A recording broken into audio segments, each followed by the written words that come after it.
Bu videoni oxirigacha ko'ringlar, men ko'rib yig'ladim, ta'sirlandim. Bitta qarsak bo'lsin. Akamiz shunday yumshoq gelni xarid qilgan. iPhone 17 Pro Max chiqdi. Tabriklaymiz qarsaklarni hammamizga. Nasib qilsa aka. Rahmat. Ismingiz nima? Ismim Akbarjon. Andijon shahridan. Odamlarga bir gapirib qo'ying aka. Haqiqat ekanmi? Haqiqat ekan. Yumshoq geldan olinglar. Yumshoq gel zavodiga rahmat. Ular ham o'ynanglar, yutinglar. Tabriklaymiz aka. Sog' bo'ling.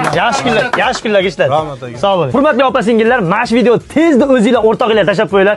Yaxshi niyat qilib, mana shunaqa iPhone 17 lar ko'ryapsizlar, mana terib qo'yganmiz. 12 ta viloyat bo'yicha o'ynaladi. Bu faqat Andijonda emas. Yana iPhone'larimiz turibdi. Birinchi Andijonga chiqdi. Andijonga chiqqanicha bitta like bosib qo'yamiz. Bu yumshoq gellari 5 litr bo'ladi. Juda ham arzon narxda. Turkmanistonning mahsuloti. 100 martagacha kiruvsi bo'ladi. Sovg'asini qanday chiqaraman deyapsizlar mana. Mana yerini shunday yirtsanglar, mana bunday maxsus qog'ozning orqasida so'g'an non bo'ladi. Shu bilan yutib olasizlar. Faqat iPhone emas. Maishiy texnikalar qo'yganmiz. Xaladelnik, kir mashina, televizor, pelisos, undan tashqari har xil sovg'alar qo'yib tashlagan. Yumshoq gellari hozir nomerali mahsulot bo'lib qaptida 1 fura sotyapti. Andijonda hamma joyda bor. Qolgan 12 ta viloyat ham yaxshi niyat qilgan bo'lsanglar, mana shu videoga bitta iPhone deb yozib ketinglar yoki yumshoq deb yozib ketinglar. Sizlarga ham xullas chiqib olishi mumkin. Yaxshi niyat, yarimta emas, 5 litr yumshoq degan ekan. Sonya savdo korxonasiga murojaat qiling.